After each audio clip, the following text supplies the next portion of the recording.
અરવલ્લી જિલ્લાના મોડાસા શહેરમાં યોજાઈ તિરંગા યાત્રા। ભારતીય જવાનોની જવાબી કાર્યવાહીને બિરદાવવા યોજાઈ તિરંગા યાત્રા। ઓપરેશન સિંદૂર સાથે જડબાતોડ જવાબ આપ્યા બાદ વધાર્યું જવાનોનું મનોબળ।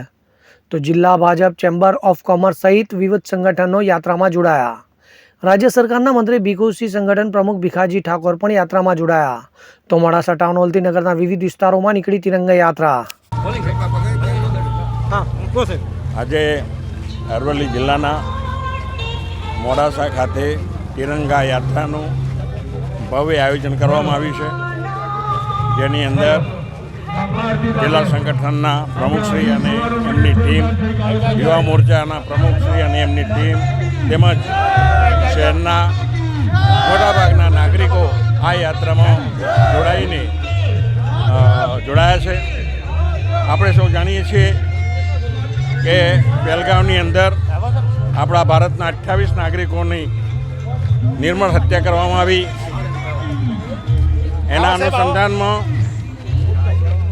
ભારત દેશે નક્કી કર્યું કે આતંકવાદનો સફાયો સંપૂર્ણપણે થવો જોઈએ, અને એના અનુસંધાનમાં આપણા વડાપ્રધાન શ્રી નરેન્દ્રભાઈ મોદી સાહેબની સૂચના અને એમની દીર્ઘદર્શિના કારણે આપણા લશ્કરે પાકિસ્તાનની અંદર ઘૂસીને, એમના ઘરમાં ઘૂસીને આતંકવાદીઓનો સફાયો કરવામાં આવ્યો છે।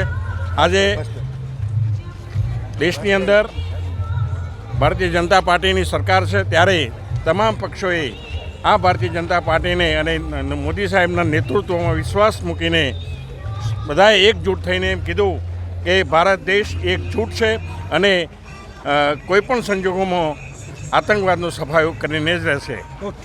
જમ્મુ કાશ્મીરના પહેલગામમાં જે આતંકવાદીઓ દ્વારા એમાં ધર્મ પૂછીને હુમલો કર્યો અને 26 એવા નિર્દોષ લોકોને મોતને ઘાટ ઉતાર્યા।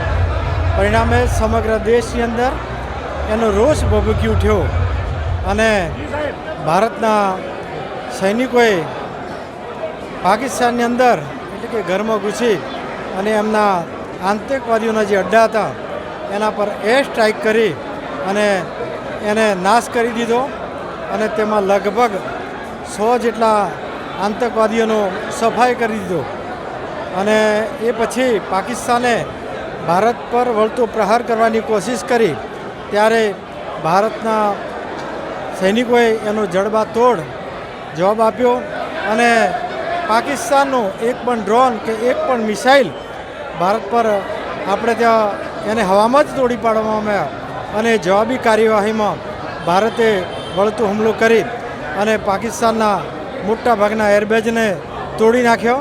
અને આ રીતે ભારતની પોતાની બનાવેલી સ્વદેશી મિસાઇલ બ્રહ્મોસ જેવીએ વિશ્વને બતાવી આપ્યું કે ભારત બધી રીતે સક્ષમ છે। અને સૈન્યને અને સરકારની કામગીરીને બિરદાવવા માટે આજે અરવલ્લી જિલ્લાના મોડાસા ખાતે વિવિધ સંગઠનો, એમાં સૈનિકો હોય, ધાર્મિક મંડળો હોય, વેપારીઓ હોય અને અન્ય બધા ઘણા બધા સંગઠનો મળી અને ભવ્ય તિરંગાનું યાત્રાનું આયોજન કરવામાં આવ્યું હતું। અને આપ જોઈ શકો છો કે મોટી યાત્રા સમગ્ર મોડાસા શહેરની અંદર ફરી અને ભારતના સૈનિકોનું મનોબળ વધે એટલા માટે મોટી ભવ્ય યાત્રા આજે મોડાસામાં નીકળી છે। હવે જુઓ દેશ દુનિયાની તમામ ખબરો તમારી આંગળીના ટેરવે। ઉઠાવો મોબાઈલ અને ગૂગલ પ્લે સ્ટોર પરથી ડાઉનલોડ કરો અમારી CN24 ન્યૂઝ મોબાઈલ એપ।